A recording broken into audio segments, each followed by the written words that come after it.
¿Qué tal? Buenas tardes, comunidad. Muchas gracias nuevamente por ingresar a nuestra nueva edición de Shark Talks.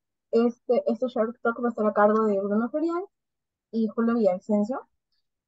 Para poder describirlos a nuestros expositores el día de hoy, empezaré por Bruno. Bruno Florian es CEO de Black Group.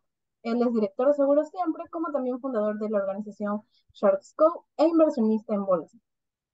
Nuestro invitado exclusivo del día de hoy, Julio Villavicencio, es portfolio manager e investigador, es asesor financiero independiente y profesor de la Pontificia Universidad Católica del Perú. Así como también ha sido director de estrategia de inversiones de Credit Corp Capital, como también ha sido gerente de estrategia de inversiones del BCP y ex director de análisis y valorización de riesgos del Ministerio de Economía y Finanzas. Entonces, ya para, para poder romper un poquito el hielo, Bruno, Julio, ¿qué tal? ¿Cómo podrían presentarse ustedes, ¿no? ante nuestra comunidad? ¿Cómo podrían describirse? Por favor, nos comentan. Muchas gracias nuevamente por empezar.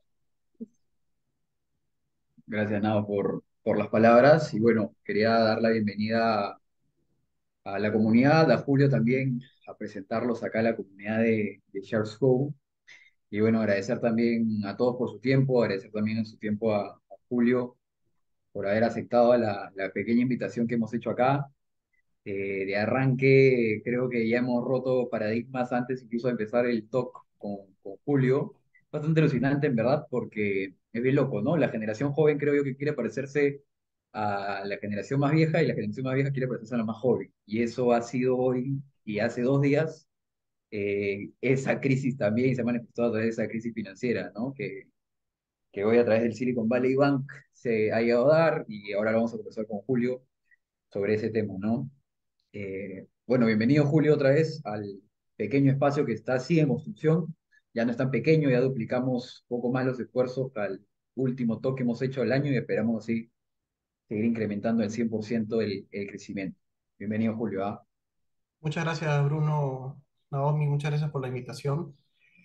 Espero que los que participen puedan sacar algo positivo para su experiencia en el mercado de capitales, ¿no? Que es algo que he hecho toda mi vida. Eh, pero digamos que yo combino algo que sentía que no se veía mucho en Perú y en la región latinoamericana en general, que era juntar la experiencia práctica con la teoría.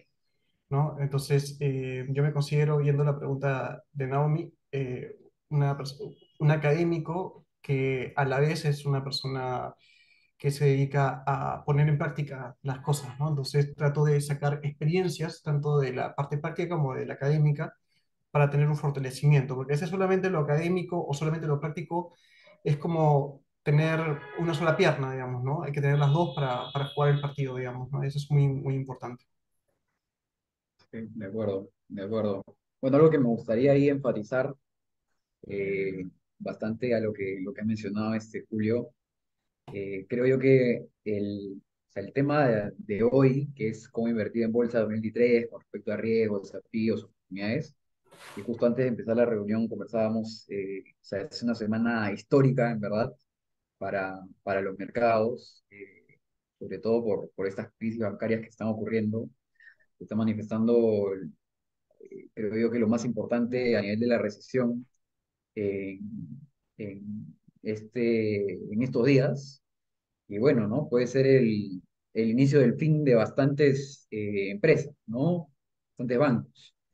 Y que qué mejor que tener de la mano a Julio, que también he tenido oportunidad de llevar ahí algunos cursos con él, para que nos pueda explicar un poco más qué es lo que está pasando, ¿no? Así que, nada, dicho esto, nada, no sé si tienes alguna consulta más o ya empezamos con las preguntas, creo que más de perspectiva, ¿no? ¿Qué es lo que está ocurriendo con todos Claro, lados sí. acá? Ujú, sí.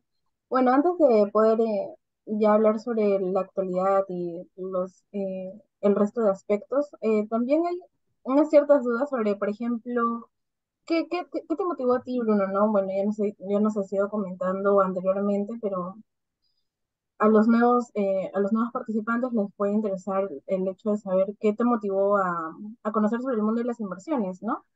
¿Qué te incentivó, al igual que a Julio? ¿Qué les motivó en este caso para poder comenzar a invertir? Bueno, eso sí la dejo a Julio, ¿ah? Ujú. Bueno, yo empecé desde la universidad, siempre tenía esa curiosidad por algo que no había mucho en esa época en Perú, no se discutía mucho porque no había mercado de capitales completo, digamos, no habían bonos en soles, por ejemplo. Cuando yo estuve en la universidad no había eso, todo era en dólares, era una economía dolarizada, veníamos de una crisis terrible, de hecho estaba el fenómeno del niño en esa época cuando yo entré a la universidad. Pero me gustaba mucho ver los programas de finanzas del cable y entendí que había un mundo más allá de lo que podía ver y de las oportunidades que podía encontrar. Y eso hizo conexión con también mi formación de economía en la católica, donde tenía muchos cursos de matemática y era la única forma de poder aplicarlo a la vida real. Y cuando ya me comencé a meter en eso, partí desde el punto de vista del Ministerio de Economía y ahí tuve la oportunidad, junto con otras personas que están ahora también en el mercado de capitales, poder ser parte del equipo que lideraba el profesor Jiménez para poder armar el mercado de bono de deuda, de deuda en soles en Perú para poder eliminar la dolarización, el riesgo cambiario y empezar con las políticas de reperfilamiento, ¿no? Sacar deudas caras, antiguas y comenzar a poner deudas más baratas, más flexibles para el Perú, de tal forma que el riesgo de la deuda se reduzca, ¿no? Pasado el tiempo, me terminó gustando ese aspecto de la vida y pasado el tiempo me pasé al otro lado del río, ya a ser inversionista, ¿no? De las cosas que habíamos ayudado a formar como asistentes en ese momento o recién economistas. Y así es como llegué al otro lado y comencé a formarme y aprender sobre estos temas y a viajar y comenzar a aprender afuera qué cosas estaban haciendo y por qué aquí en Perú y en la región latinoamericana en general estábamos tan atrasados, ¿no? Y así es como me motivó el hecho de volver a la academia para poder conectar las dos cosas, que es lo que veía que se hacía afuera, ¿no? Y eso es lo que trato de inculcar tanto a mis alumnos como a mis clientes, ¿no? De que son las dos cosas lo que permite salir adelante, ¿no?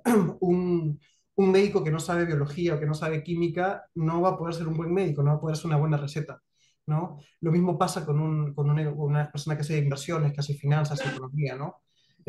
Si no sabe la base, no va a poder dar una buena medicina o una buena recomendación.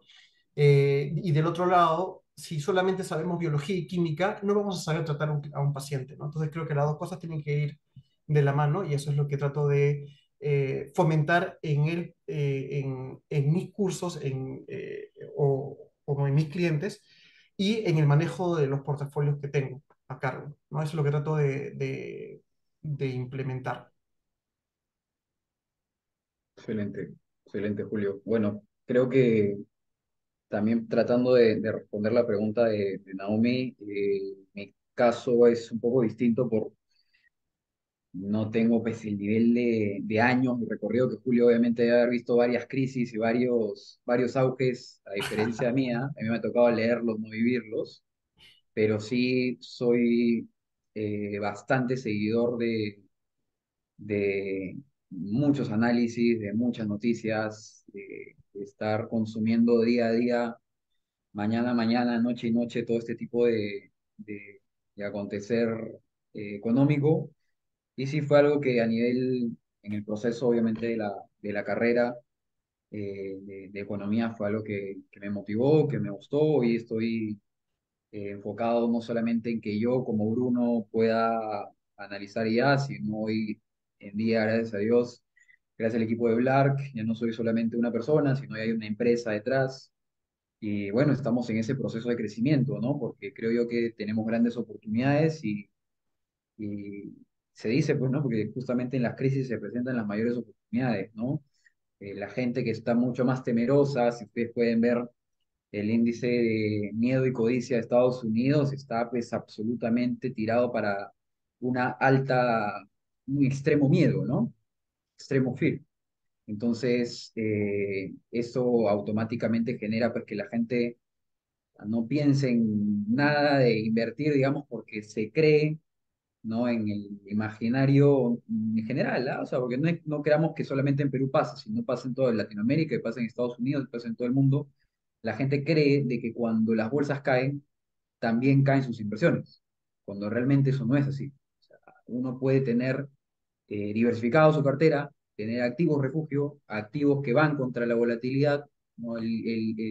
Justamente activo llamado el activo de la volatilidad, el índice de la volatilidad, que uno puede tener para que cuando cae suba finalmente el portafolio que uno tenga, ¿no? Entonces, hay un reto interesante. En Perú pasa de que no muchas personas conocen, tienen educación financiera.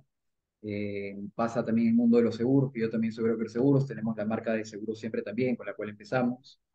Y bueno, ¿no? Entonces creo que hay una gran labor que nosotros a través de Blark estamos hoy en día trabajando.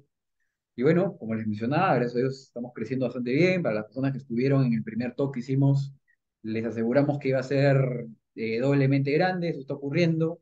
Y así va a ocurrir también para el siguiente. Ya te comento, Julio, queremos hacer uno entre presencial virtual, ¿no? Y aprovechando por ahí los espacios de la Católica, tenemos por ahí también unos auspiciadores interesantes también cerca a San Miguel. Y bueno, ¿no? Al tratar de compartir estos espacios gratuitos, creo yo que al final ganamos todos, ¿no? Y que nada, creo que dicho todo esto, Nao, no sé si tenemos alguna otra consulta o ya empezamos con el tema de la charla. Sí, sí, sí, estuvo muy genial. Gracias por habernos comentado, Julio, igual Bruno. Sí, ya podemos comenzar con las preguntas sobre el contexto, ¿no? Sobre todo lo que está sucediendo para darle inicio a este talk. Ya, perfecto. Bueno, acá ya entro un poco más yo. Y a ver, conversar un poco más con Julio, ¿no? A ver, para las personas que no están familiarizadas con todo lo que está ocurriendo en general en bolsa, y quiero hacerlo interactivo esto, quiero mejorar también por ese lado. O sea, me gustaría que acá levanten la mano las personas, pueden levantar la mano, nadie va a hablar, ¿ah? Porque esto no es tampoco clase de universidad, lo que pasa. Me ha pasado también, seguro. Levanten la mano las personas que actualmente están invirtiendo, ¿no? Que ya tienen algún tipo de inversión en, en bolsa, ya están trabajando con algún broker, o no hay ninguna. Porque si no hay ninguna, partimos desde otro puerto. A ver, tenemos a Hans, que también es acá crack por ese lado, Diana, perfecto. Otros que estén invirtiendo actualmente, Luis Andrés, también buen inversor, también está dentro del grupo de WhatsApp. Sugiero a las personas que también ingresen al grupo de WhatsApp. ¿Y quiénes más? Bueno, tenemos pocos. Personas que estén interesadas en aprender a invertir en bolsa, pero que no están invirtiendo, que puedan por favor levantar su mano. Interesadas, ¿ah? Imagino que debe ser acá la gran mayoría. Perfecto, pero que aún no están invirtiendo. Genial. Perfecto. Entonces partimos de otro puerto. Pero voy a hacer una pregunta previa a esto. Ya. Entonces, dicho todo esto, es importante recalcar ciertos puntos que creo yo que dentro de la clase de Julio también se mencionan, pero es sobre todo tratar de entender, Julio, cómo tú, en dos líneas, podrías explicar qué es la bolsa, para la gente que está tratando de entender la bolsa. Claro, la bolsa es una forma alternativa al sistema bancario que tiene una ventaja que permite financiar a las empresas proyectos e ideas que no podrían ser financiados con el sistema bancario, ¿no? Y por otro lado, permite que las personas puedan tener en el largo plazo retornos mejores y más diversificados que los que podrían obtener en un banco, ¿no? O sea, uno podría poner en un banco el dinero y olvidarse, pero ¿qué pasa si mañana ese banco le sucede algo? O si no le sucede nada, pero la tasa que nos ofrece siempre es 0% o 1%, que es lo que normalmente pasa acá, más comisiones, ¿no? Entonces, uno nunca logra invertir, ¿no? Nunca logra sus objetivos de largo plazo. Entonces, en general, el mercado de capitales permite eso. Permite, por un lado, financiar las empresas aquello que de verdad lo hace crecer y a los inversionistas rentabilizar su dinero mejor para poder cumplir sus objetivos de largo plazo, ¿no? Si solamente tuviésemos un sistema bancario, no podrían, por ejemplo, haber emprendedores, ¿no? ¿Cómo un banco financia a un emprendedor que quiere hacer un brazo robótico?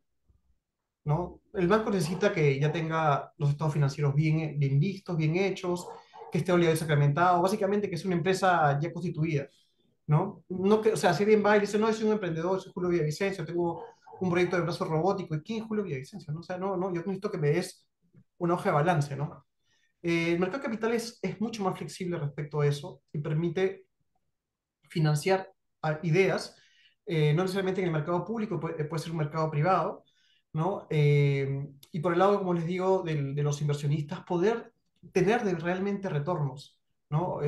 Para poneros un ejemplo, ¿no? Hoy día, hasta hace poco, las tasas en dólares estaban muy cercanas a cero, pero los bonos se ofrecían 4% por encima, 4,5 por encima, era una diferencia de rentabilidad abismal. Pero el desconocimiento de las personas sobre la existencia de ese mercado hace que no pueda beneficiarse de eso. ¿Y quiénes se benefician de esas posibilidades? Las personas más informadas, las personas que ya tienen dinero o porque tuvieron ese aprendizaje por los padres, ¿no? Entonces, eso también aumenta la desigualdad más, porque los que saben ganan más y los que no saben siempre van a ahorrar.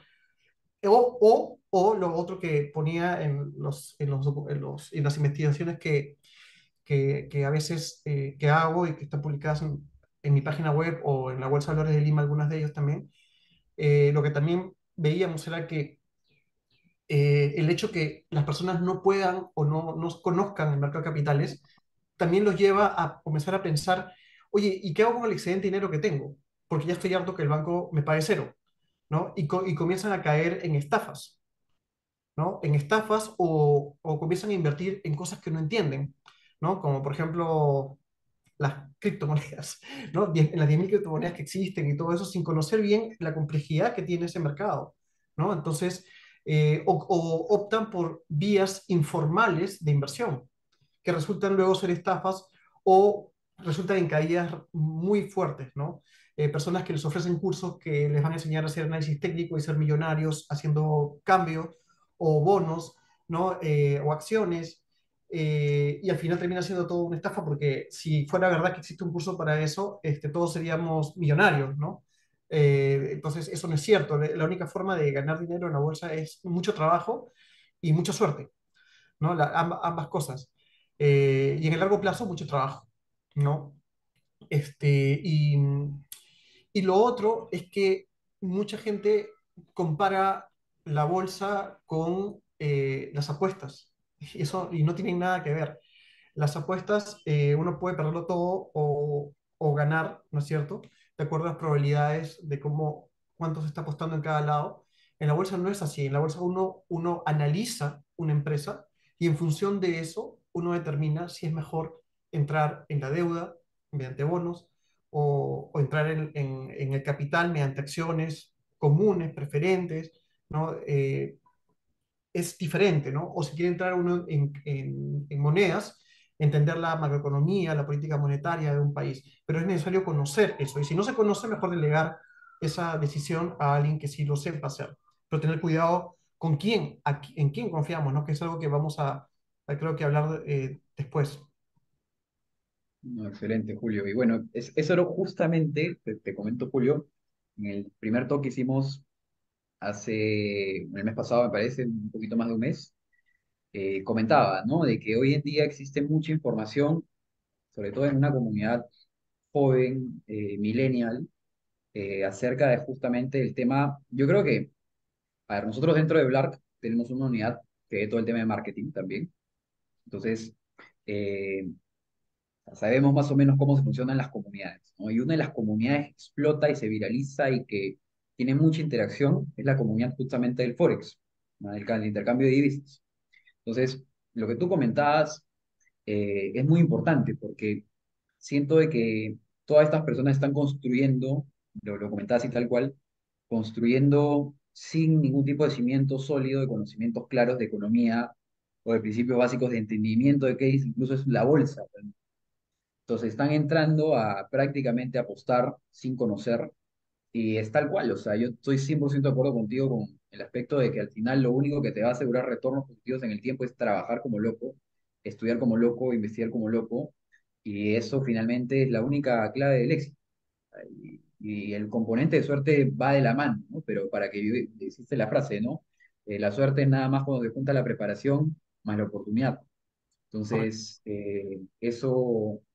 eso al final del día es lo que termina demandando todo. Entonces es muy importante para la gente que está tratando de intentar conocer más de bolsa, eh, o sea, empezar desde ahí, ¿no? Tratar de entender que este es al final un espacio de, de financiamiento para empresas que ya están en cierto nivel, digamos, de crecimiento, o startups, que vamos a hablar ahora, es un crecimiento por ahí distinto, y bueno, lo que pasaría después, ¿no?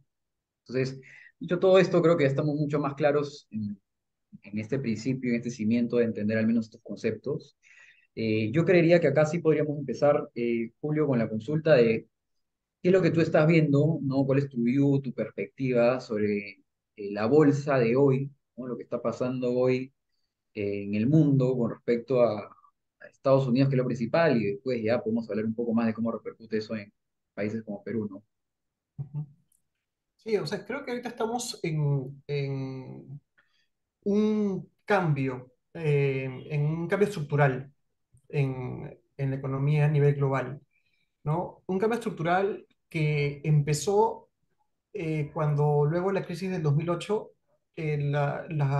los bancos centrales de todo el mundo empezaron a tener una política monetaria expansiva, nunca antes vista, ¿no? Un poco ideas de lo que pasó en la crisis del 29, en la Gran Depresión, y no volverlo a repetir, ¿no? Que era, uy, debimos tomar antibióticos, ¿no? Pero lo que hicimos esta vez es tomar una cantidad de antibióticos demasiado grande.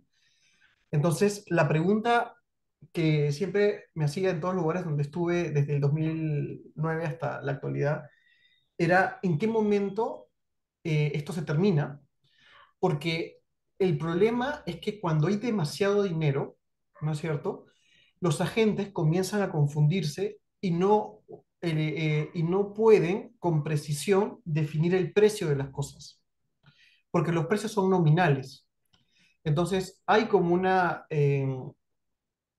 confusión, ¿no? A pesar que todos somos racionales, en saber cuál es el precio de las cosas, ¿no? Entonces, me acuerdo que el ejercicio que siempre hago es, por ejemplo, ver cuál es el valor de un activo, por ejemplo, el Standard Poor's 500, la bolsa de Estados Unidos de las 500 acciones más grandes, ¿no? Y dividirlo entre la cantidad de dinero que hay en la economía, ¿no?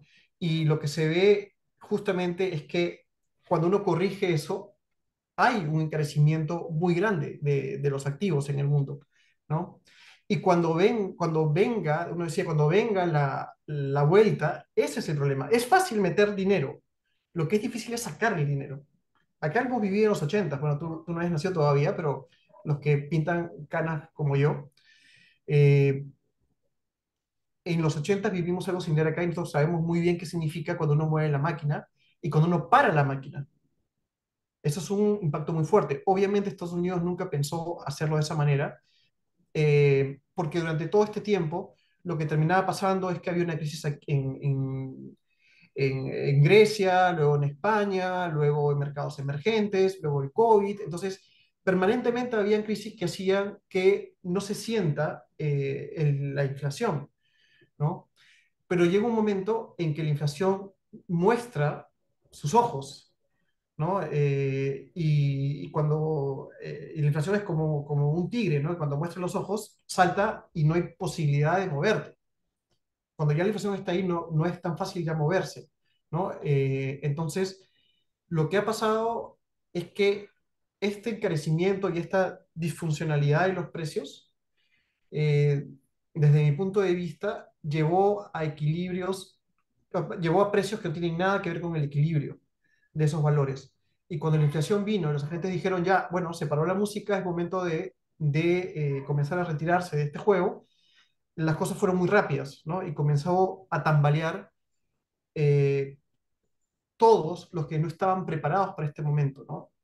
Em, Y eso creo que es fundamental, porque eso trae a colación otro tema, que es el hecho de que hayamos pasado un proceso donde lo monetario fue lo que dominó, nos hizo olvidar lo que está detrás, ¿no? La estructura económica y financiera que está detrás de los activos, que tiene que ver con el crecimiento de la economía, el crecimiento de la productividad.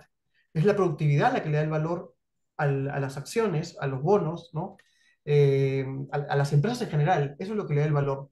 Eh, y lo que hemos tenido desde mi punto de vista es una caída en el crecimiento potencial del mundo. ¿No? Motivado por muchas razones, porque el crecimiento de la productividad real no ha sido, hay todo un debate cómo medirlo, pero digamos que no ha sido el que se esperaba, y ha habido una caída muy fuerte en la fuerza laboral, también que hacen que el crecimiento de equilibrio sea más bajo que en décadas pasadas, ¿no? Y eso también se puede ver si uno mira una serie y calcula el PIB potencial, que es el PBI, el crecimiento de una economía cuando están todos los factores en pleno empleo. Eh, ¿Y cuál es la consecuencia de la caída en el crecimiento potencial? La consecuencia es que el retorno, la tasa de equilibrio, la tasa de interés de equilibrio, que es la que el Banco Central busca, eh, termina cayendo. Y si el Banco Central no calibra bien las subidas, lo que puede terminar pasando es que genera una restricción muy fuerte de la política monetaria que puede llevar a cosas como la que hemos estado viendo estas semanas, ¿no? Sí, de acuerdo. Al punto, Julio, de entender, o sea, acá creo que para tratar de ir como que desmembrando todos los varios puntos económicos que ha mencionado, o sea, creo que de arranque hay que entender que definitivamente los mercados son cíclicos, ¿no? Para las personas que están tratando de entender mejor la bolsa, así como todo el efecto de la gravedad a nivel de la física, ¿no? Todo lo que sube tiene que bajar. Lo mismo está pasando al final del día acá eh, en el mundo, ¿no? En su momento ya hemos tenido una aceleración, hemos tenido un auge, ¿no? Años importantes. Tú estaba revisando, Julio, que también tienes ahí un paper bastante interesante con Alonso Segura, que creo yo que tuvo, creo, una de las mejores gestiones a nivel de Ministerio de Economía en su momento en Perú. Y bueno, aprovechando también toda la ola de la aceleración que hubo después de lo de la crisis de 2008, ¿no? Entonces, hoy que ocurra una crisis de este tipo en Estados Unidos, ya puntualmente la crisis financiera o crisis bancaria, ¿tú crees, Julio, de que este ya era el momento de que al final tenía que ocurrir? Porque, o sea, al final nosotros los economistas tratamos de entender que son, no sé, 10 años más o menos los promedios dentro de los cuales ocurra finalmente entre una recesión y entre un auge, ¿no? Un ciclo económico. ¿O tú creerías de que pudo haber sido después, no se supo aguantar de la manera que se tuvo que aguantar? Claro, creo que un banco central tiene una labor muy complicada, o sea, es más sencilla que la del Ministerio de Economía, claramente. El Ministerio de Economía es mucho más complejo y todo eso. El Banco Central tiene que decidir cómo mover la tasa. Es todo lo que hace, ¿ya? Y bueno, hay otras cosas más, ¿no? La parte cambiaria en el caso de Perú y que funcione la liquidez. Pero lo que me refiero es que lo importante es la tasa de interés, ¿no? Pero es difícil equivocarse. Si uno tiene que equivocarse, uno quiere equivocarse en ser muy pro crecimiento en vez de Mm, ser el que puso freno a la expansión, ¿no? Y, o la otra interpretación es que quizás no leyeron bien lo que estaba sucediendo, ¿no? Cuando el mercado decía que la inflación no era transitoria, mucha gente en el mercado decía la inflación no es transitoria, y la Fed decía que sí era transitoria, ¿no? Y no subieron la tasa cuando debieron subir. Eso creo que es una de lo que estamos viendo es una de las consecuencias de hacerlo. Y la otra es cuando el mercado dice, bueno, entonces bajémoslo ya de una vez, demorar, ¿no? Y luego hacerlo de manera muy brusca y dar señales muy agresivas, hacen pensar el mercado de que la Fed no sabe, o sea, como que no está tan clara en lo que quiere hacer. Y cuando el mercado ve que la Fed no está clara en lo que quiere hacer, se pone muy nervioso. Y si el mercado se pone muy nervioso, comienza a tomar posiciones muy defensivas. Y eso es un poco lo que hemos visto con la tasa del tesoro, por ejemplo, ¿no? Eh, y con algunos indicadores sobre la expectativa de recesión futura, como puede ser la pendiente de la curva de rendimiento, que es la diferencia de la tasa de largo plazo y la tasa de corto plazo, que es un indicador líder de recesiones. Pero creo que hay un- una demora que además, si uno mira la historia de los bancos centrales, tienen esos rezagos para tomar decisiones, porque es difícil equivocarse en parar un crecimiento, ¿no? Es mucho más difícil que decir, yo soy el que tiene que frenar esto.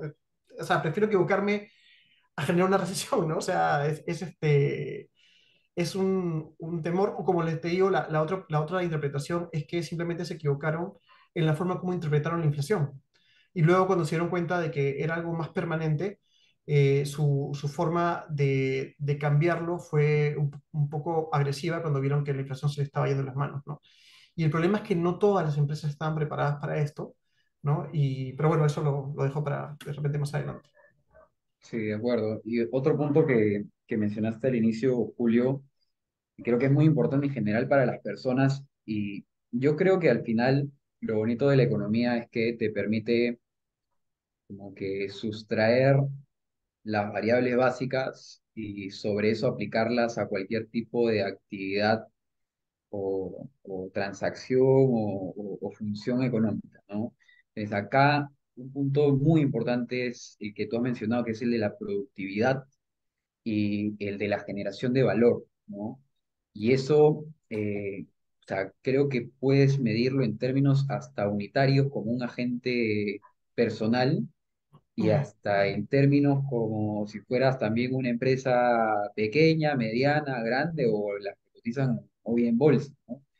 Y lo que ha estado pasando al final del día es que han tenido esto es lo que le llaman pues la grasa corporativa, que tenían personas que realmente no les sumaba nada a la empresa y que han tenido que ser despedidas ya ni siquiera o sea, por necesidad, por obligación, ¿no? Entonces, creo yo que eso es muy importante o sea, eso también, digamos, hacer una especie de contraste con lo que hoy en día uno trataría de buscar a nivel de también la generación y productividad de valor al momento de invertir, ¿no? Porque si te das cuenta, y eso es lo que justamente yo a nivel de la tesis mía estamos haciendo, es esa ese nivel de conocimiento financiero que uno debe tener es la generación propia de valor o digamos, la adquisición propia de valor para que después ese conocimiento financiero se vea reflejado en un buen comportamiento financiero, ¿no? Entonces es lo mismo hoy en día con las empresas. Las empresas han estado adquiriendo un conocimiento empresarial, trabajadores, colaboradores que al final del día no les sumaba y su comportamiento, por lo tanto, no ha sido el mismo. El crecimiento al final del día no ha sido lo mismo. Les ha pasado algo similar, ¿no? Y el detonante ha sido finalmente el COVID. Y adicionalmente al COVID, la, la emisión de dinero, ¿no? A la oportunidad de poder tener que de brindarles este tipo de, digamos, como a lo que Perú fue en reactiva, ¿no? A lo que Estados Unidos se tuvo que dar dinero gratis, ¿no? Prácticamente a las personas, terminarían finalmente teniendo ese tipo de preocupación los inversionistas. Yo estaba viendo un dato, me parecía que finales del 2021, inicio de 2022, que la preocupación no era si es que finalmente iba a ocurrir otra pandemia, sino más bien que ocurra una hiperinflación, ¿no? Ahora, eso sumado a un escenario de recesión, ya estás hablando de dos fenómenos económicos, ¿no? Que terminan en la típica estanflación, inflación más recesión. Entonces, lo que al final ocurriría para ti, Julio, dentro de todo lo que ya está pasando hoy con esto, por ejemplo, de la crisis de Silicon Valley, ¿no? Lo que hablamos temprano, y ahora con este banco suizo, ¿no? Credit Suisse, eh, ¿crees que el mercado y al final la Fed pueda aguantar esta crisis a diferencia de la del 2008 o no? Mm, Tendría que cambiar un poco la estrategia de comunicación, quizás, ¿no? O sea, yo creo, a ver, te digo desde el punto de vista como inversionista, ¿no? Mm. O sea, ahorita lo que trato de hacer, o lo que he tratado de hacer es primero me puse muy largo en duración, o sea, lo que quiero decir es que traté de tener bonos muy largos para que cuando la tasa baje pueda tener la ganancia, ¿no? Que es lo que hemos visto ahora. Y antes estaba muy corto, ¿no? O sea, está haciendo, o sea, yo sé que el dicho es don't fight the Fed, ¿no? No, nunca pelees con la Fed, pero lo que digo es, sí había una confusión y lo que tratamos de hacer con el Portfolio Manager era decir, primero cortémonos de duración porque viene una inflación fuerte, las tasas van a subir y van a hacer polvo los bonos. Y luego, cuando llegue este momento, ¿no? Hagamos lo contrario, ¿no? Vayámonos largos todo lo que podamos y tomemos buenos créditos, ¿no? Buenos créditos porque lo que viene va a ser un golpe, pero buenos créditos significa analizar bien una empresa y darnos cuenta de que esa empresa puede resistir, que el spread duration, perdón, la duración del spread, o sea, el riesgo del spread eh, pueda jugarnos en contra en un inicio, pero que luego eso se devuelva, porque cuando el mercado pueda diferenciar el riesgo sistémico del riesgo idiosincrático de cada activo, de cada empresa, ¿no? Y eso es lo que he tratado de hacer. Ahora yo necesito que la Fed sea un poco más clara para poder tomar una decisión diferente, ¿no? Lo que es normal, o sea, no es normal, pero lo que quiero decir es que lo que ha pasado con Silicon Valley Bank es un resultado de dos cosas, ¿no? Un exceso de dinero, una falta de regulación, ¿no? En un banco, claramente, falta de expertise, eso es en el programa, en la carrera de finanzas de la Católica, eso es análisis financiero uno. Uno tiene que saber que un banco tiene que calzar, o sea, lo primero que le enseñamos es que un banco tiene que calzar activos con pasivos. Ese es todo el trabajo de un banco. ¿Qué Totalmente. significa eso? Significa que el activo tenga el mismo plazo que el pasivo. Eso es todo lo que tratamos de enseñar en la parte de intermediación en la universidad. O sea, un banco, su trabajo es eso. Agarro a gente que deposita y que deposita de corto plazo y algunos en un poquito más de largo plazo, calculo cuál es la duración de ese portafolio, de ese pasivo y en el activo trato de replicarlo. Y por ahí me muevo un poquito para ganar un poquito más, ¿no? Mm. De manera activa, de acuerdo a mi view, ¿no? Porque si me trato de pasar de vivo y me muevo demasiado, el regulador, que acá parece que funciona más, paradójicamente, me va a obligar a reducir y calzar mis dos activos, ¿no? Lo que pasó con Silicon Valley es simplemente eso, o sea, eh, es el hecho de tener depósitos de corto plazo de gente tecnológica que por construcción está moviendo el dinero bastante y lo va a retirar muy rápido. Y por otro lado, invertir en bonos de largo plazo que cuando las tasas suban se van a pulverizar, ¿no? Entonces van a tener en el activo un activo que se comienza a destruir porque lo compraron cuando habían tasas bajas y si la tasa sube tan radicalmente como ha pasado y no les da tiempo para poder acomodarse, tienen una pulverización del activo y la gente que está en el pasivo no puede recuperar su dinero porque el dinero lo invirtieron mal, porque no encontraban a quién prestarle dinero. Como estamos en una economía donde el dinero flota por todos lados, entonces un banco mal manejado lo que comienza a hacer es invertir en activos de largo plazo seguros, que son los tesoros, en vez de dar crédito, que para eso existe, ¿no? Y eso termina pasando, siendo un banco con muchos años de existencia, pasó, ¿no? Y eso comienza a hacer que muchos comiencen a tambalear también, porque cuando las tasas suben, se acaba la fiesta, ¿no? Eh, y lo otro es que no sé si quieres hablar de mercados emergentes acá, pero a lo que voy es que cuando hay estos cambios tan radicales, cuando hay tanta incertidumbre sobre lo que hace la autoridad monetaria, se genera mucho conflicto, ¿no? Creo que en Perú yendo a tu pregunta, mira, tenemos miles de males, ¿ya? O sea, podemos contar y pasarnos toda una charla de ver qué mal lo hacemos en muchas cosas, por ejemplo el fútbol, ¿no? Pero hay cosas que hacemos muy bien, ¿no? El regulador bancario en esos temas es a veces excesivamente conservador, pero evita que sucedan, que hayan sucedido, hemos tenido fenómenos del niño, hemos tenido crisis y no nos ha pasado mucho de lo que pudo haber pasado si teníamos una regulación más laxa. Y por otro lado, el Banco Central está también tratando de regular permanentemente y matar la especulación, ¿no? Y lo mismo el Ministerio de Economía, unas reglas fiscales súper potentes, una política de endeudamiento espectacular. O sea, como que en el Perú todo lo que lo manejan los técnicos funciona y lo que lo manejan los políticos es un desastre, ¿no? Entonces, pero esa es la diferencia, ¿no? A veces pasa, esto que ha pasado en el país más importante del mundo es algo que nos debe hacer reflexionar, ¿no? Porque justamente hablamos al inicio de esta reunión sobre el tema de la inversión, ¿no? Muchos dicen, no, es que yo quiero estar en depósitos, porque eso es seguro, ¿no? Creo que invertir todos los depósitos en un solo banco también es un riesgo, así sea un banco de Estados Unidos, ¿no? Y hoy día tenemos a Silicon Valley Bank, que ha tambaleado, ¿no es cierto? Eh, y Credit Suisse, que también ha tambaleado, ¿no? Siendo también, teniendo un historial muy grande, ¿no? Tiene un riesgo mayor que Perú, ¿no? Su precio está muy por debajo de lo que costaría un banco peruano, ¿no? En términos de múltiplos. Y esto lo que nos dice es que la diversificación vale incluso cuando hablamos de bancos, cuando hablamos de depósitos, ¿no? Entonces, estar en un depósito no significa que todo es paz, ¿no? Acuérdense que en el Perú el Fondo de Seguro de Depósitos cubre solamente una parte, no cubre todas las. Si ustedes tienen, digamos, 1 millón de soles, no les va a cubrir todo, ¿no? Solamente les cubre una parte, y lo mismo pasa en Estados Unidos.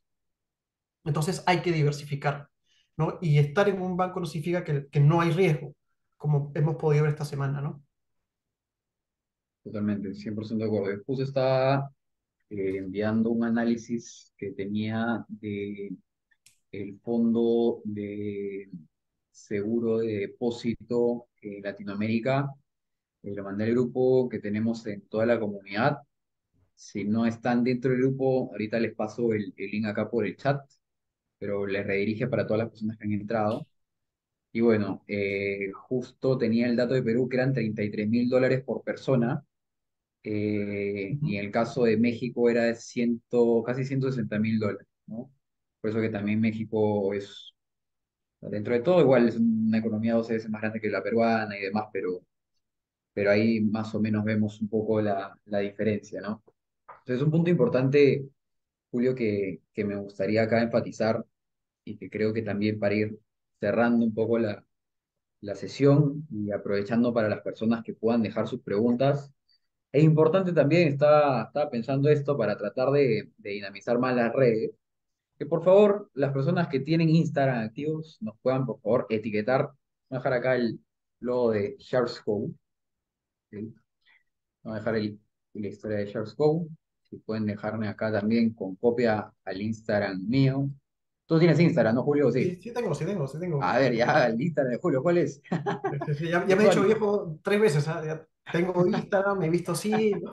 TikTok, falta TikTok, es Julio, ¿ah? TikTok sí no, eso sí no tengo, ¿Cuál es pero tu sí tengo Instagram? Tu Instagram. usuario de Instagram, Julio, ¿lo tienes? Es una buena pregunta, pero no me acuerdo. Está, pe, ahí está, Sí, delatado. sí, sí, Ya, sí, lo buscan a Julio, por favor, lo buscan a Julio y lo etiquetan. Que encuentren, ya. muchas gracias. No, pero es importante esto porque al final, chicos, queremos compartir y tratar de crear un espacio de, de entendimiento simple, ¿no? De economía. Sabemos que al final estos técnicos o tecnicismos que al final los economistas manejamos un poco difícil, pero igual la idea es que esto de acá salgan al menos con nociones como para poder ya tener clara el tema, ¿no? Entonces, puntos importantes eso, para poder seguir haciendo este tipo de espacios de los Shark Talks.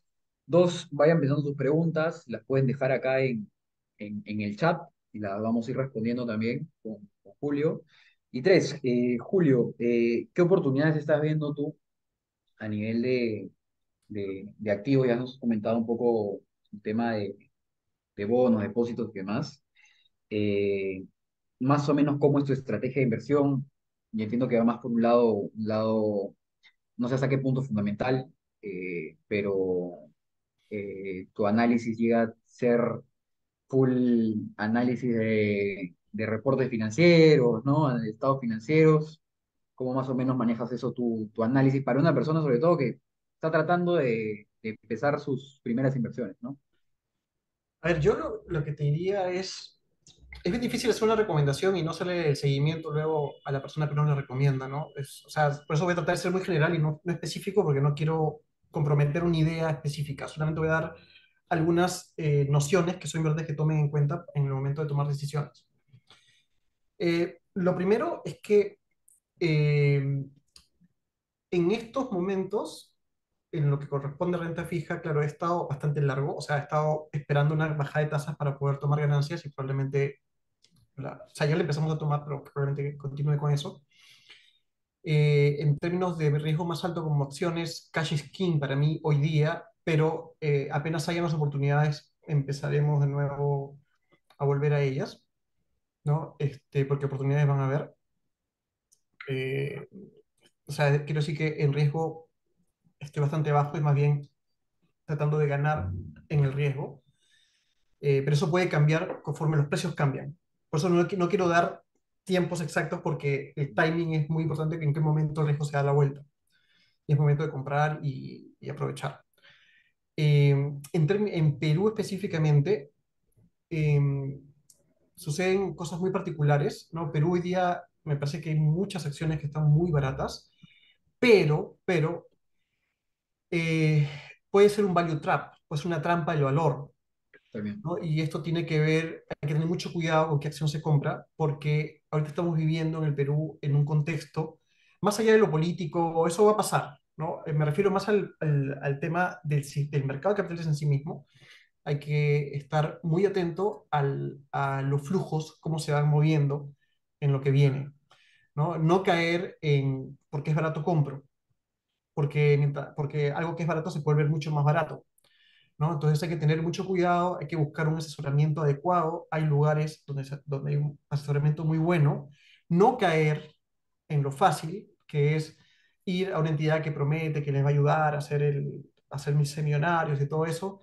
Como información, la Superintendencia de Bancos y Seguros tiene una lista de empresas que son estafas y que están prohibidas de estar haciendo negocios en Perú. Así que los invito a ver la página web de la Superintendencia de Bancos y Seguros, de la SBS, y ahí van a poder encontrar una lista de empresas que son estafas para que no se dejen guiar por las recomendaciones.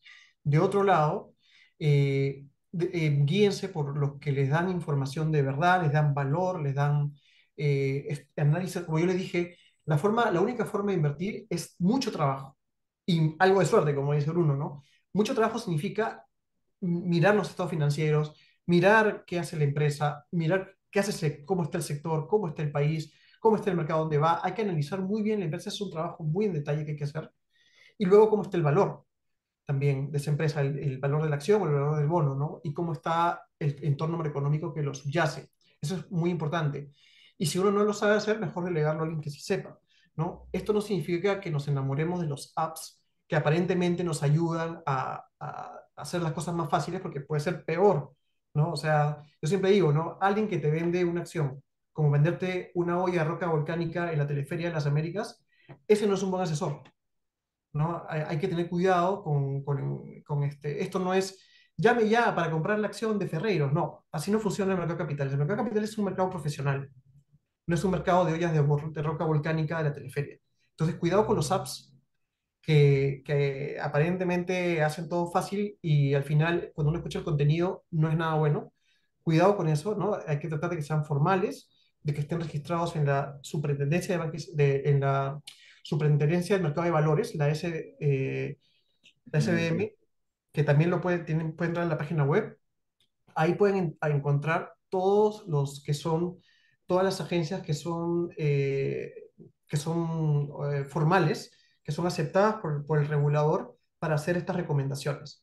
¿Ok? Esa es mi gran recomendación, quisiera que sea esa, tener cuidado con las estafas, ¿ya? O con una app que de repente les dice, oye, hagan esto, esto, esto, y compra ya, llama ya, si llamas hoy día te doy 3 acciones en vez de 2. Ya, eso no.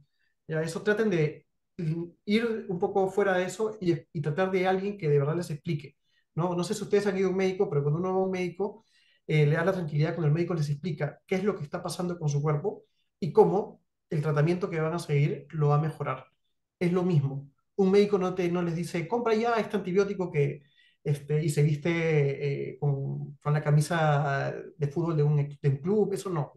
Traten de diferenciar eso y creo que los reguladores en sus páginas web tienen toda una certificación de quiénes son los que tienen oficialmente el permiso de hacerlo, ¿no? Y en la Bolsa de Valores de Lima también pueden encontrar mucha información de mercado, tasas de interés, bolsa, mucha información gratuita que les puede servir a analizar. Y si no tienen el tiempo para hacerlo, delegárselo a alguien que sí pueda ayudarlos. Y como les digo, hay un conjunto de oferta en las páginas web de los reguladores. Excelente, Julio. No, un punto importante, ¿ah? Porque eh, este concepto no típico del FOMO, ¿no? El de perderse la oportunidad, ¿no? Del fear of missing out. Creo yo que se ha agrandado mucho más producto también de las redes sociales, producto de la viralización que te genera TikTok, que te genera Instagram y muchos creadores de contenido que obviamente sigo, conozco muy buenos, pero hay muchos, pero también hay gente que aprovecha eso para hacer dinero de una manera que no es, ¿no? Y no estamos tan lejos, ¿no? O sea, hoy en día hubo un chico, no recuerdo bien su nombre, que se hizo multimillonario justamente sacando una especie de banco de criptomonedas y salió en Forbes entre las mejores personas, creo que entre 30 años, los menores de 30 años, creo, 30 mejores menores de 30 años, y después terminó preso, ¿no? Entonces, no crean algo que finalmente terminaría siendo verdad porque solamente te lo dice y te lo menciona, ¿no? Los principios de integridad, al menos dentro de este sector, son básicos, ¿no? Estás hablando de capitales muy fuertes, ¿no? Les recomiendo hasta una serie de Netflix que es bastante buena, no sé si Julio la has visto, el de Madoff, ¿no? Sí, Un tipo que era también uno de los hombres más ricos de Estados Unidos, con full apalancamiento y terminó siendo una especie de pirámide, ¿no? Un esquema Ponzi, ¿no?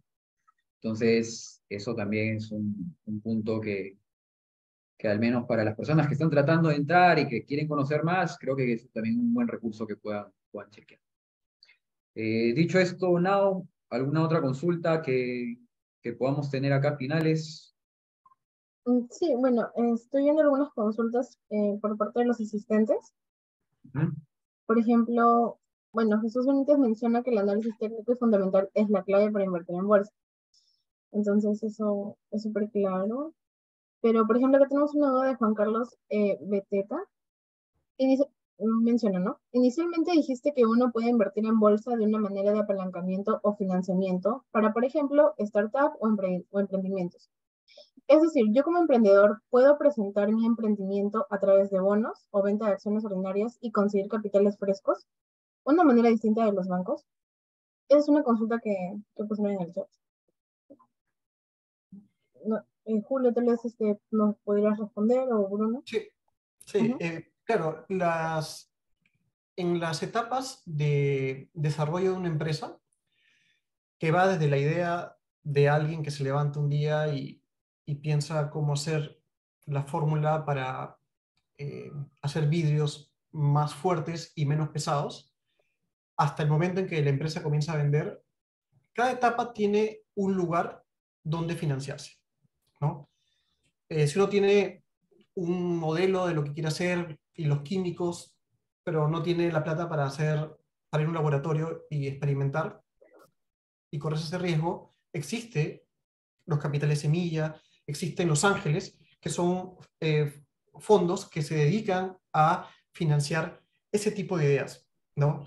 Cuando ya uno tiene facturación, ¿no es cierto? Ya uno puede aspirar a lo que se conoce como venture capital. Son fondos dedicados a financiar ya empresas que están teniendo ventas, que tienen un conjunto de clientes ya establecido, ¿no? No necesariamente que tienen utilidades positivas, pero sí tienen que tener ventas, facturación y clientes estándares, ¿no? Y ya cuando uno va creciendo y se vuelve ya un, no sé, banco de crédito, ya bueno, uno va a invertir en Nueva York, digamos, ¿no? Perdón, a negociar en Nueva York y buscar dinero allá. Pero todo tiene una etapa, ¿no? Y lo interesante es encontrar el segmento que pueda financiar eso, pero en toda la estructura del capital existe una forma de hacerlo, ¿no? Pero depende de en qué nivel de desarrollo esté la empresa. Clarísimo. Creo que no hay ninguna duda respecto a eso, pero claro. Entendido, sí. Ahí también tenemos otra consulta con respecto si existe si existe una posibilidad de que las monedas fiat desaparezcan. Sí, fiat. Ujú. Es una buena pregunta. Antes que desaparezcan las monedas, sí, o sea, se refiere a que en el pasado las monedas tenían valor intrínseco, ¿no? O sea, uno, no sé, en la época de la Edad Media, antes, las monedas tenían un valor intrínseco porque eran de oro o de plata. Entonces, el valor que tenía la moneda tenía que ver con cuánto oro o cuánta plata tenía la moneda, ¿no? Cuando las monedas fiat son aquellas que no tienen un valor intrínseco, sino más bien el valor que le da el país el cual representa, ¿no? No sé, por ejemplo, en Estados Unidos el dólar está respaldado por el país de Estados Unidos, ¿no? Y en el cual todos confían, ¿no? Lo mismo la moneda peruana o la chilena o la colombiana. Siempre van a tener eh, un valor que tiene que ver con el respaldo que tengan del país, ¿no? De las reservas del país, de la institucionalidad del país, ¿no? Y en ese sentido, ese es lo que le da el valor a la moneda. Son billetes o monedas de cobre o de otro material que no tienen un valor intrínseco como era antes, ¿no? Es difícil que eso pase por lo menos en el corto plazo porque renunciar a una moneda fiat es renunciar a la capacidad de hacer política monetaria, ¿no? Es como, es algo bastante complicado de ver en el tiempo. Lo que sí puede pasar es que, y está pasando, es que cada vez más las transacciones van a ser virtuales, ¿no? En el caso del Perú, por un tema de seguridad, claramente, ¿no? De hecho, hay una regulación para no poder estar transando cantidades muy grandes de dinero, ¿no? Entonces, en ese sentido, no es que la moneda fiat desaparece, sino que se virtualiza, básicamente, ¿no? Pero necesitamos tener monedas para poder transar. Pero también tener la propia moneda para no perder la capacidad de hacer política monetaria, ¿no? Claro, y eso abarca tanto las monedas actuales como acá se mencionó, los euros, las libras, los dólares o los francos suizos. ¿Puedes repetir, por favor? O sea, mencionaba de que eso también va en línea que puede suceder con las monedas actuales, como por ejemplo los euros, libras, dólares o francos suizos, como acá también mencioné en el chat. Correcto, correcto. Sí, Ujú. no, las monedas fiat son todas las que existen hoy día. Hoy día no existen monedas con valor intrínseco, ¿no? Excelente, sí. Acá también tenemos otra pregunta para Julio. ¿Considera recomendable el invertir a través de apps respaldadas por bancos, como es el caso de TIBA con el BCP? No, bro. Mm, o sea, las apps deben recordar que son un instrumento, ¿no? Es un instrumento. Mañana Bruno saca su app, ¿no? Lo registra y da facilidades o da algún beneficio, como por ejemplo research, ¿no? O estos tipos de reuniones y discusiones. Quizás eso tenga más valor, ¿no? La idea es buscar eh, opciones que generen valor. Al final, eh, hacerlo por una app o por otro app va a dar en el futuro lo mismo, porque va a ser un commodity. Va a ser un commodity, o sea, va a ser como tener, ¿qué billetera me compro? ¿La billetera Florian o la billetera BCP? No sé, la billetera Florian me ofrece más cosas, ¿no? De repente me ofrece muchas más cosas que me ayudan a invertir. El tema es que como sociedad tenemos que exigir de que los bancos permitan que todas las iniciativas de hacer su propio app puedan estar conectadas bajo las mismas condiciones que los apps que los bancos hacen, lo que significa compartir las APIs, ¿no? O sea, en un mundo donde todos creemos en la competencia y el libre mercado y el capitalismo y todo eso, la idea es que, como el capitalismo lo dice, haya libertad, y todos podemos acceder en las mismas condiciones, ¿no? Si una empresa, no quiero decir qué empresa, pero no necesariamente estoy hablando del BCP, hablo en general. Si una empresa va a decir, no, no, yo controlo las cuentas de todos ustedes, pero yo no quiero que entre Bruno, pues. Yo no quiero que entre su app y que esté conectada a mi cuenta, a la cuenta de todos. Entonces, yo como regulador tengo que preguntar, ¿y por qué no dejas que Bruno entre? Porque solamente tu app tiene que funcionar en la cuenta de la que es propietaria Naomi. O sea, está haciendo una discriminación a Bruno, ¿no? Entonces, lo que tenemos que buscar todos desde nuestras posiciones es buscar que este mercado también, el sistema bancario también entienda de que el mundo cambió y que es imposible tratar de controlar que la competencia mediante restricciones, mediante barreras, ¿no? Porque esta competencia que viene de la tecnología es como un fenómeno de niño, va a romper cualquier barrera que le pongan, ¿no? Y el regulador y nosotros como sociedad tenemos que exigir que la competencia, si todos creemos en la competencia, que la competencia se dé. Y si mañana, como les digo, Bruno quiere hacer un app y que la gente pueda negociar desde su app, no haya problema en que pueda estar conectado a cualquier lugar y pueda haber transferencias sin costos, sin ningún problema, porque consideramos que es la cuenta de la señorita Naomi.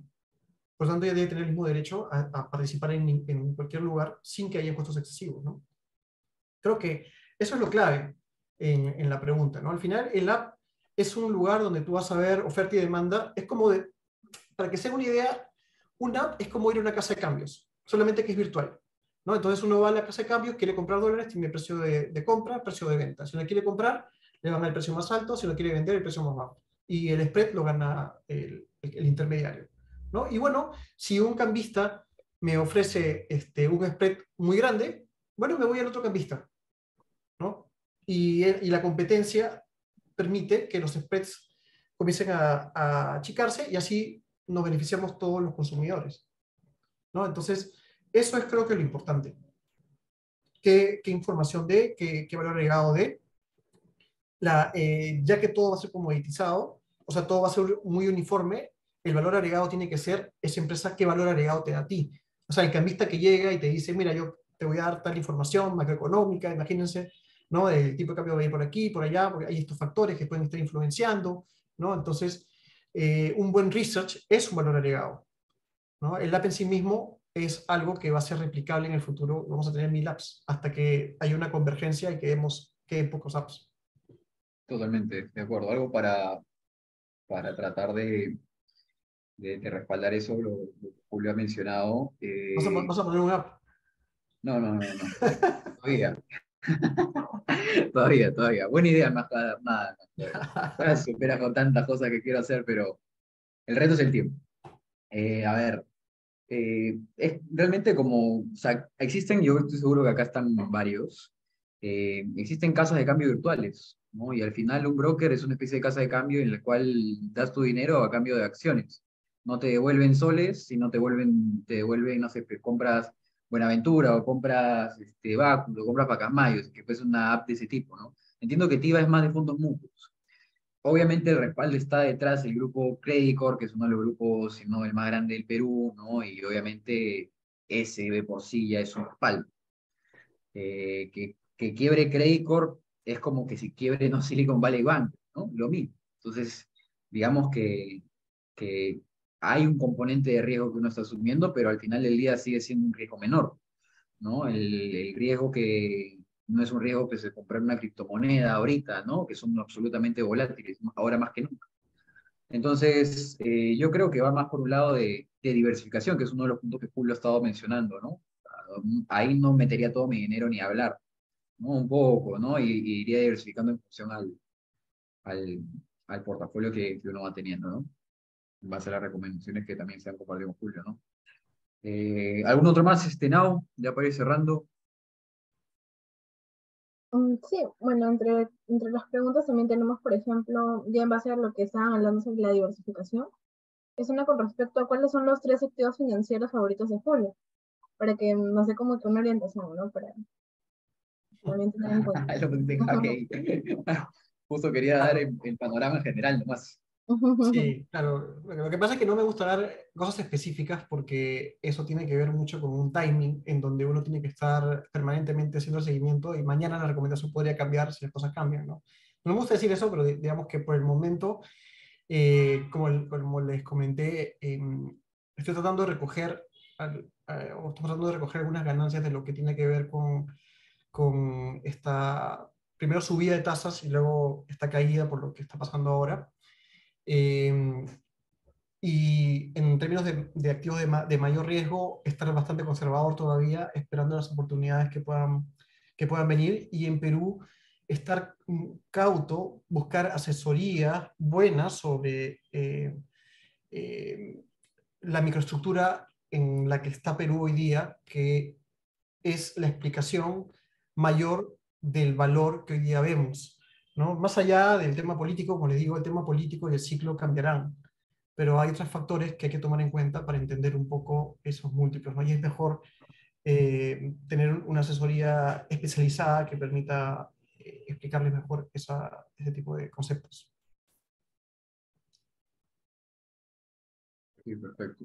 Bueno, creo que un punto importante justo que menciona Julio, este tipo de espacios de asesoría, para las personas que se han registrado por el link y todo, el equipo también de BLAR, que estamos ahí organizando, bueno, asesorías para las personas que están en este proceso de, digamos, pasar de cero, de no conocer ni siquiera ordenar sus finanzas personales, al punto de empezar a tener sus primeras inversiones, ¿no? Así que ese es un punto que también, bueno, a nivel de la comunidad se está brindando, ¿no? Lo estamos haciendo también para la comunidad de seguros y ahora también para el tema de inversiones. ¿Alguna otra consulta, Now? Mm, Bueno, podemos, justo esa pregunta sobre dedicarse a la bolsa requiere de mucho tiempo. Creo que con esa pregunta podríamos ir mencionando, ¿no? Los consejos finales también, y Ujú. también sus pensamientos, ¿no? Algo que desean compartir con el resto de la comunidad. Claro. Ujú. Sí, la pregunta era, ¿cuál era la última pregunta que dijiste? Perdón. Si dedicarse a la bolsa requiere de mucho Ah, tiempo. Ujú. sí, es mucho trabajo, ¿no? Dedicarse a la bolsa es una tarea que no es de 8 horas al día. Hay que estar viendo los mercados todo el tiempo, incluido sábado y domingo, ¿no? Sobre todo cuando algunos países sacan su inflación el día sábado, ¿no? O cuando algunas crisis son el domingo, ¿no? Es un trabajo de tiempo completo, ¿no? Que es agotador. Hay ciertas edades para hacerlo, ¿no? Es difícil mantener el ritmo o la exigencia permanentemente. Es mucho trabajo, mucha investigación, sobre todo investigación. Trato de inculcar mucho a mis alumnos también. He visto algunos de mis alumnos acá en la reunión. Trato de inculcarles mucho el hecho de que no solamente es aprender los cursos que dictamos, ¿no? Aprender cómo se hace un bono, cómo se entiende, cómo se genera valor en un bono, cuáles son los riesgos que tiene un bono, o una acción, o un private equity, o un hedge fund, o una moneda, de qué depende, cómo se mueve, o un banco, cómo funciona. No solamente se trata de aprender y aplicar ese tipo de conceptos.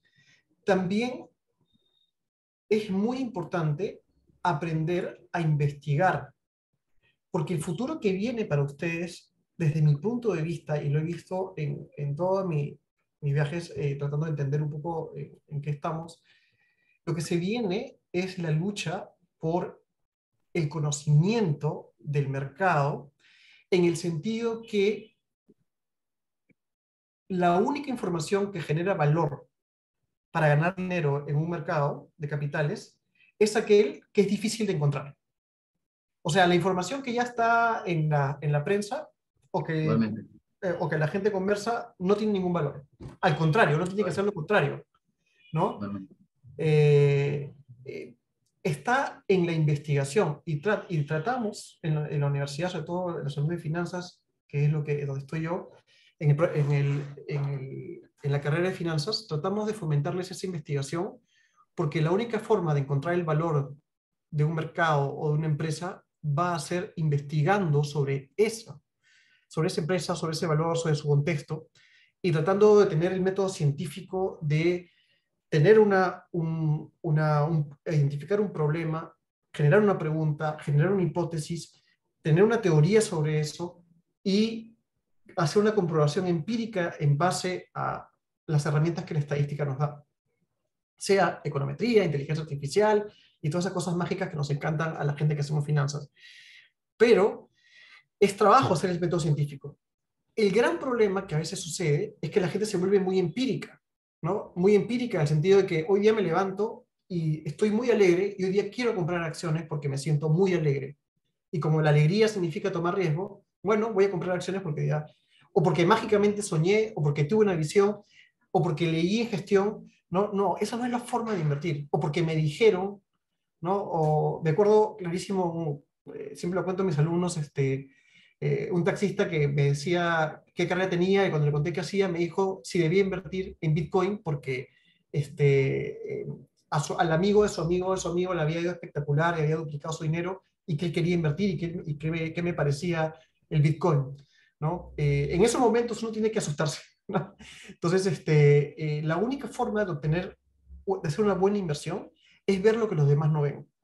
Y hoy día hay herramientas bastante potentes que nos ayudan a los humanos a identificarlo. Y eso es lo que fomentamos en la universidad y en los alumnos de finanzas, de que puedan, de que entiendan de que hacer una investigación, hacer una tesis, no es como antes, no es como en mi época, que es hacer un ratón de biblioteca y tratar de descubrir o hacer algo que probablemente nadie lea, sino que es aprender a hacer una investigación mediante el método científico, da una conexión entre la academia y la realidad que creo, desde mi punto de vista, es una forma segura de caminar en un mundo tan complejo como es el mercado de capitales. Debe ser uno de los lugares más complejos que existe, porque no es como la física donde todo está controlado, es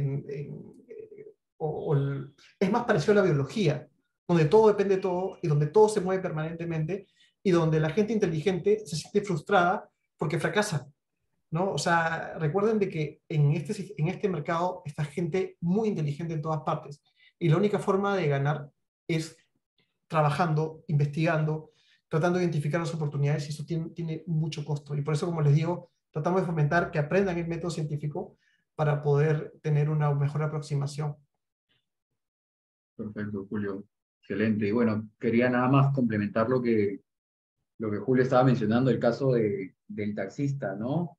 Es muy similar a lo que Benjamin Graham también mencionaba cuando se iba a lustrar las botas en épocas del siglo pasado, y hasta el mismo lustrabotas le decía, oye, quiero también invertir en bolsa, ¿no? Y era precisamente en ese momento en donde todo el mundo está tratando de invertir, cuando ya te das cuenta de que ese es el momento para realmente vender. Porque si todo el mundo quiere, es porque todo el mundo está alzando el precio y el precio ya está llegando a su tope. Y es por eso, es netamente economía, ¿no? Psicología. Esto es más un tema de psicología además. Todo el mundo está subiendo el precio y está caro, ¿no? Y en un momento u otro empiezan los problemas, sale un problema el otro y todo ya quieren vender y es donde empieza la gran caída, ¿no? No obstante, ahorita es el momento para que uno pueda empezar a seguir los mercados, ahorita cuando justamente se habla de la recesión de Estados Unidos. Y bueno, puntualmente de también lo que mencionaba y para la última pregunta, ¿no? Si dedicarse a bolsa requiere de mucho tiempo, es el enfoque que también Benjamin Graham lo menciona, pues está buscando el libro, no sé si se puede ver, El inversor inteligente, de Benjamin Graham, muy bueno, que este va a ser el obsequio que les prometí a la gente que está en el grupo WhatsApp, lo vamos a mandar, por PDF, ¿no? Porque en normal tienen que conseguirlo por Amazon. Y él habla justamente del concepto del inversionista emprendedor, ¿no? Que es el tipo que está constantemente analizando, investigando, es una profesión más, es un emprendimiento más, el analizar, el estar estudiando mercados. Así que En ese sentido, más allá creo que un tema de mucho trabajo, creo que antes de dedicarle mucho trabajo, primero es dedicarle mucha pasión. Y si es que a uno le gusta, le interesa estar metido en esto, el tiempo va a pasar volando, como cualquier otro tipo de actividad. Y que nada, creo que eso sería básicamente todo, Now.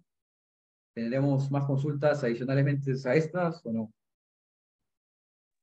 Sí, eso sería todo, Bruno, Julio. Muchas gracias también por finalizar con estas últimas reflexiones.